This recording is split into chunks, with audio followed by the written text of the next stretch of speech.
Everyone, it's Brent with BC Dubs, bringing you folks another hopefully watchable video. I hope the week has treated everybody well. It is Friday. The work week is over for me. I'm sorry if anybody out there in my listening community has to work on Saturday. That should be a crime. Anyway, we're going to talk some college football. We're going to talk about the upcoming slate of games that are coming tomorrow. We're also going to talk about a few things that I'm interested in or I got my eye on in college football. And I might even rant a little bit on the nature of college football and where it sits today as opposed to where it was in the not so recent past. If you like this kind of content, please feel free to smash that like button, subscribe to the channel. I post videos at least every week. Sometimes they're full-length videos like this one, and sometimes they're shorts. I certainly bring shorts throughout the day, on every college football Saturday. Let's get right into it, and I just want to talk about the nature of college football as I see it right now, with some news breaking this week that the NCAA has suspended temporarily, which we all know what that means. It probably means forever, the number of official visits that recruits can take to colleges. So if you didn't think college football was already the wild, wild west with the NIL, the constant transferring of players, well, get ready, folks. It's going to be even more and more wide open. You know, and that's kind of to my point of what I want to talk about right now in this opening part of this video. Man, do any of you out there miss the way college football was? Does anybody miss the way the sport used to be? College football, in my opinion, used to be the perfect sport. It offered amateurism. It offered, amateur athletes playing the hardest they could possibly play with the hope and dreams of possibly getting to the NFL. It used to offer loving playing for the school that you wore on your helmet, for the logo. You went to that school because you wanted to play for that school and you wanted to represent that school. Now it seems like we have players all over the country that just want to represent themselves for the money, which is, I guess it's their right. But to me, we're getting a watered down version of college football. And if anybody can't see what's going on with college football, they're just blind. All you got to do is look at the AP Top 25, which I think is an absolute joke anyway, on the way teams are ranked. There's teams that are in that AP Top 25 that I wouldn't have in my top 40. Because, your record is what your record is, which is complete and utter BS in college football. We all know that. You could have a team that's 6-3 or a team that's 8-0, but let's say the team that's 6-3 played a way tougher schedule, so therefore they're ranked 24th, but the 8-0 team that's played a bunch of cupcakes all year long is ranked 15th because they're undefeated. Point in case. You remember when you used to watch college football and you hung on the edge of your seat every single Saturday? It didn't matter if you was a fan of a Mountain West or not. Okay, we're going to keep this conversation about the Power 5. Now it's the Power 4, another major change in college football. But you remember, it didn't matter if you was a USC Trojan fan or if you was a Tennessee Volunteers fan or if you were a Penn State fan, every single Saturday mattered. And that is the one thing that made college football unique from any other sport. When I grew up watching college football, if you dropped a game in the regular season, the chances are your national championship dreams were over right then and there. That was it. So every single Saturday mattered. You couldn't afford to drop a game. Therefore, the games were more intense, it seemed to me. If you look at the landscape of college football today, when we talk about looking at the AP Top 25, and we see teams like Army, who deservingly so should be in there, they're 8-0, but you see teams like Army and SMU at 15 or 14, whatever they are. You see teams like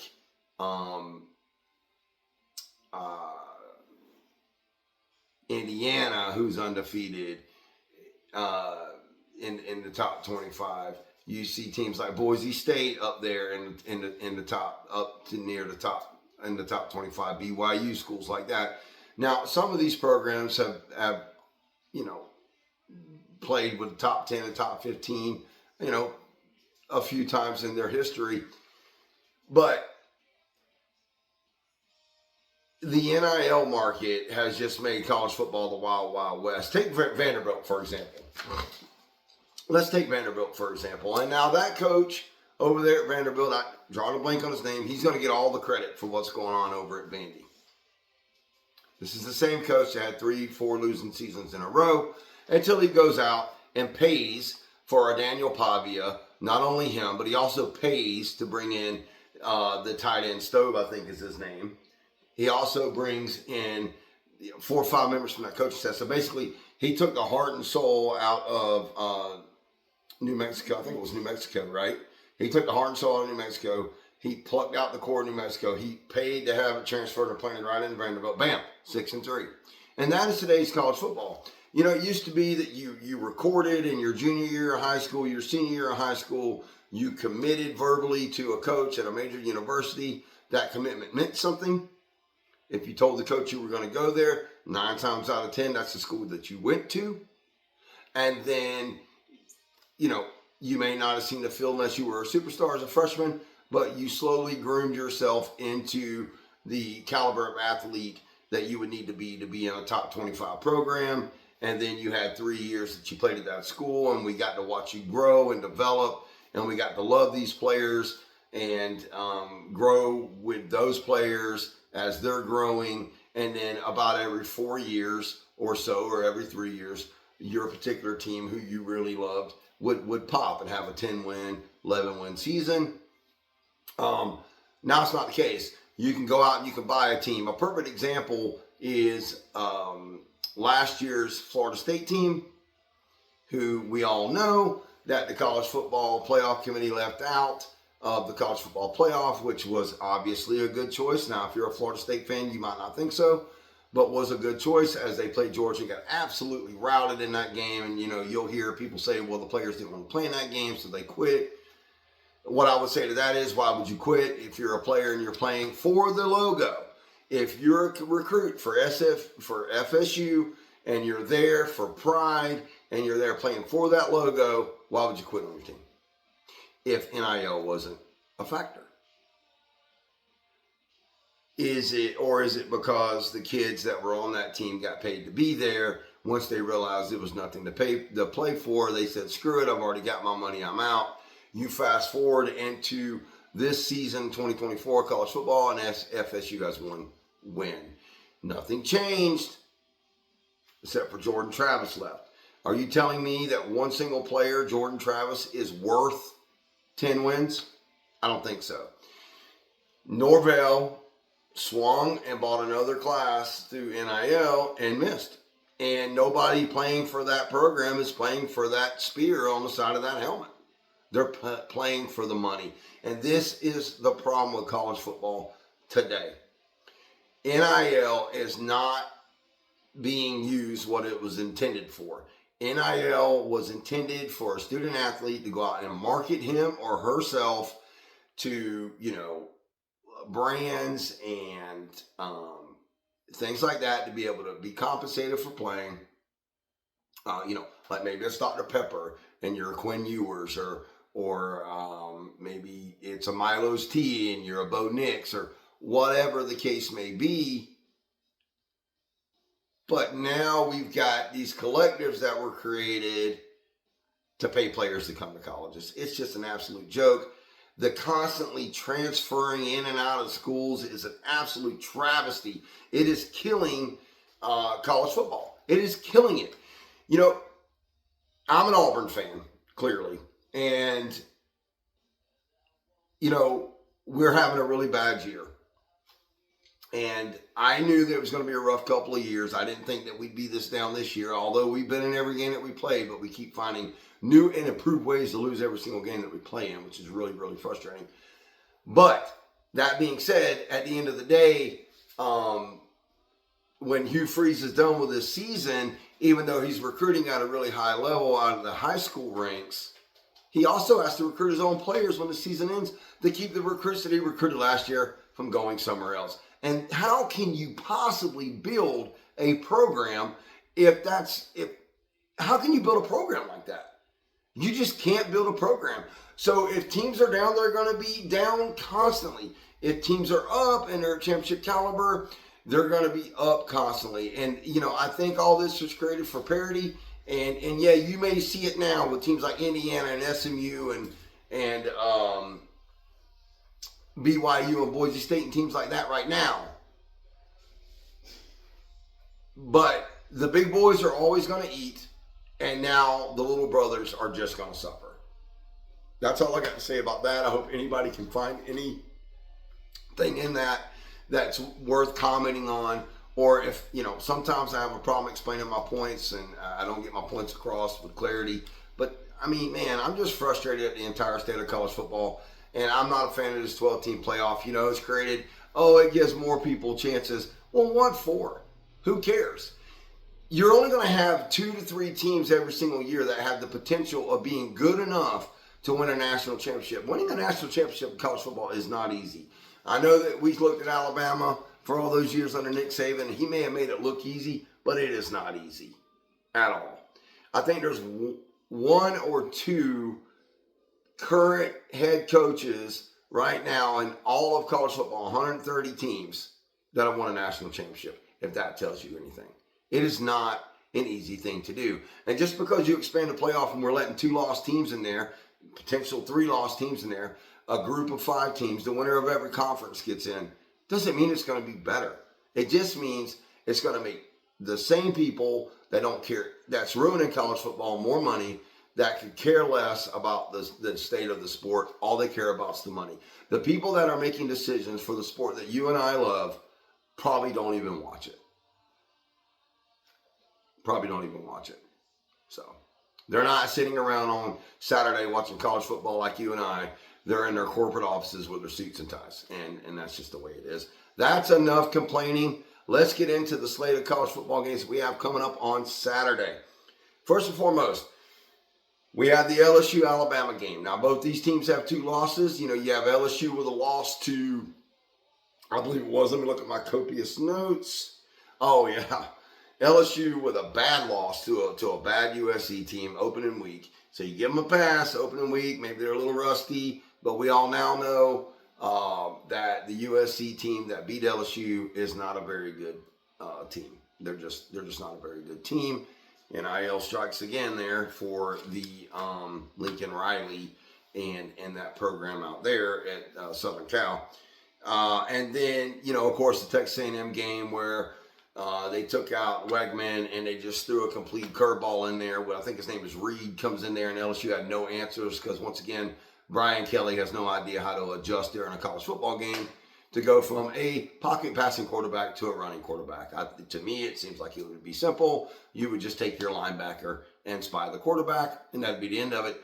Albeit Auburn lost to Vanderbilt last week, they did not let Daniel Pavia control that game. The defense, which is going to be amazing if Freeze can keep those recruits there, shut that man down. I think he had 120 passing yards, like 28 rushing yards, 1 touchdown. They shut him down. Had a great defensive plan against Daniel Pavia last week, did Auburn. LSU couldn't get it done against Texas A&M, a team that we saw Texas A&M go in last week and play a South Carolina team who is a sneaky good South Carolina team. Their losses are close losses. 2 of their 3 losses, they lost a combined by 5 points. And they just absolutely obliterated a running quarterback that really can't throw the ball. Let's face it. Reed had 2 passing attempts against LSU and just did not do a very good job throwing the pigskin around against South Carolina and the Gamecocks, and they were exposed. Alabama also sits here with their 2 losses against Vanderbilt, of all people. And not that I'm going to laugh at it. I'm an Auburn fan. Vandy also beat, Auburn. So Daniel Pavia comes and beats both teams in Alabama. So, I would have loved to have beat Vanderbilt so I could have laughed at Alabama the rest of the year, but sorry, can't do it. But Alabama and LSU both coming to this games over in Death Valley at prime time with 2 losses. This is a playoff elimination game by all accounts. Any team that loses this game will be eliminated from the college football playoff. So a lot on the line in this football game. I think Alabama is a 2.5 point favorite on the road at night in Death Valley, which is hard to believe. So on the betting line, I'm taking LSU straight up, just straight up in that game. I'm not taking any points. I would take LSU straight up in that game, and I think Alabama comes out of there with its third loss of the season and is eliminated from the college football playoff. What happened to Ryan Williams? Is that his name, Ryan Williams? What happened to that guy? He was so electric in the first half of the season. Don't see much of him anymore. Next up, we have Miami at Georgia Tech. Shockingly, only Miami minus 10.5 in that game in Atlanta.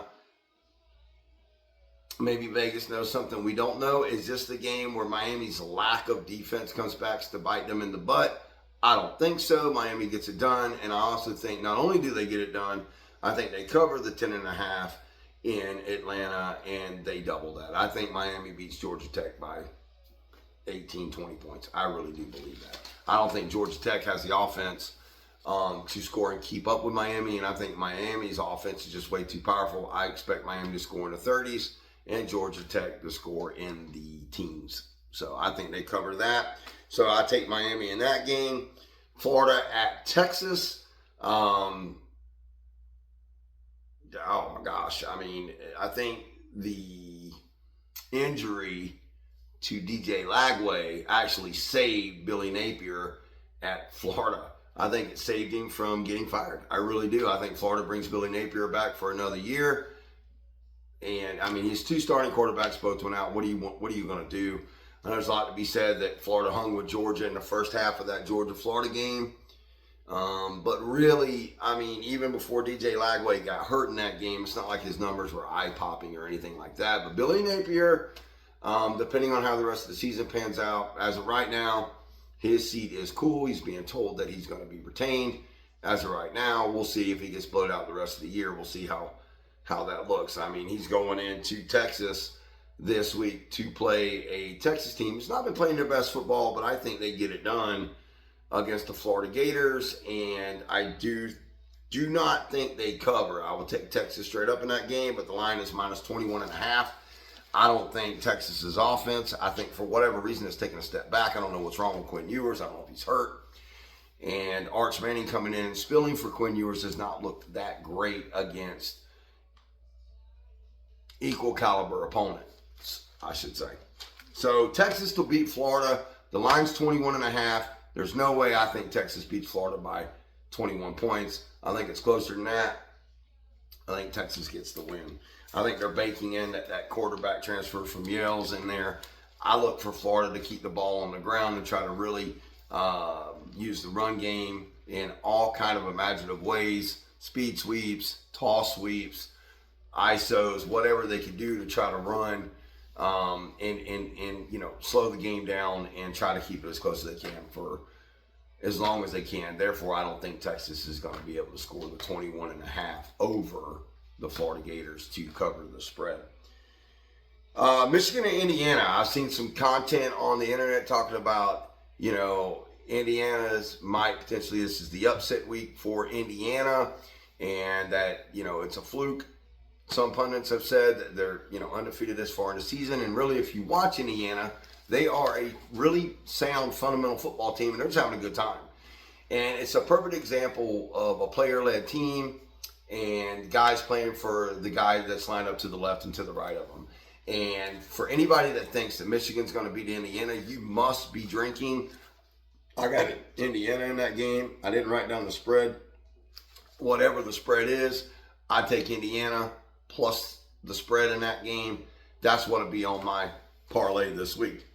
I got Indiana beating Michigan, no problem.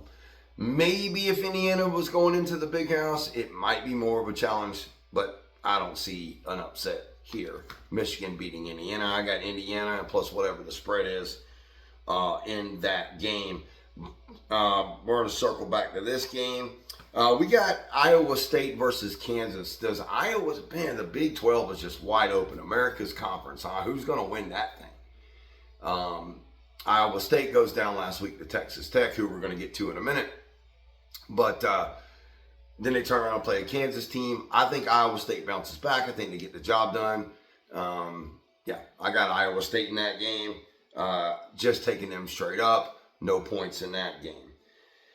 Texas Tech, Colorado. Man. Let's talk about Colorado for a minute. I made a video at the beginning of the season when ESPN started making their commercials for the 12-team playoff. Of course, in week 1, we had to watch that as if the playoffs were even a thing in week 1. And I remember in that commercial that they showed like the blue bloods, and then Deion Sanders walking out of the tunnel. And I was thinking to myself, man, ain't no daggone way that Colorado is making the playoff. No way. And they're still not going to make the playoff. Yes, I know Colorado is sitting at, 6-2. I understand. They beat a bad UCF team. They beat a couple of other bad teams this year. Their offense is dynamic. Their quarterback, Shedeur Sanders, is fantastic. But I'm telling you right now, there's no way my Colorado's making the playoff. You can take it to the bank. As a matter of fact, I'm betting Texas Tech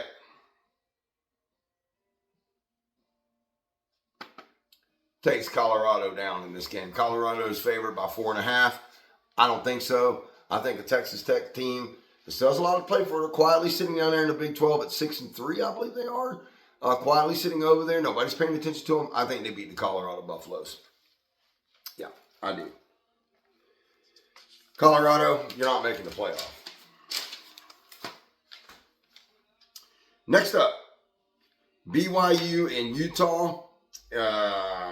Can BYU stay undefeated? I think so. I don't know what's going on with Utah this year. There's not the same Utah of old. Cam Rising's in his 32nd year of playing quarterback over there, it seems like, at Utah. And I just don't think that Utah can get it done. I think BYU stays undefeated. And then we have Clemson and Virginia Tech. Now, these are just some key games. There are a lot of other great games on Saturday in college football. I just didn't feel like, talking about every one of them. This video would be an hour long. Man, Clemson's in a bad spot. Dabo Swinney's in a bad spot.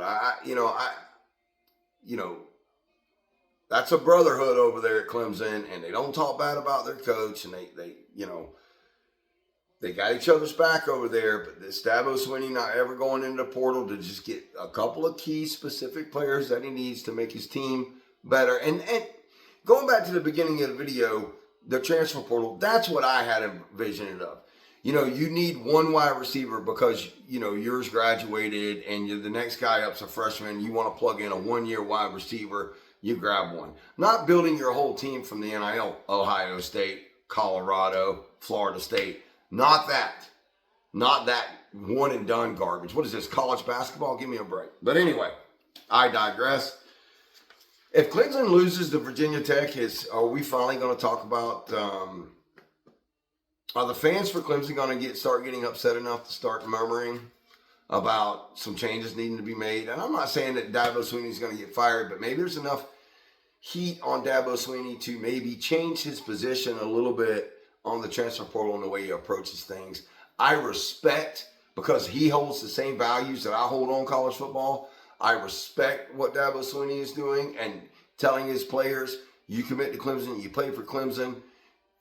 We don't transfer in and out of here, and to show you that I'm committed to, if you guys don't transfer in and out of here, I'm also not going to bring transfers in here, and I respect that. I really, really do. But you're going to die on that hill if you're Dabo Swinney. Everyone around you is using the tools of the transfer portal and NIL, and if he continues not to use it, they're going to be a bygone conclusion, and Dabo's going to have to be adios out of Clemson, which I think he would do in his own regard if he had enough pressure. I don't think Dabo, he's earned the right not to be fired publicly, but, behind closed doors, there could be a conversation had with hey, Dabo, we want to go in a different direction.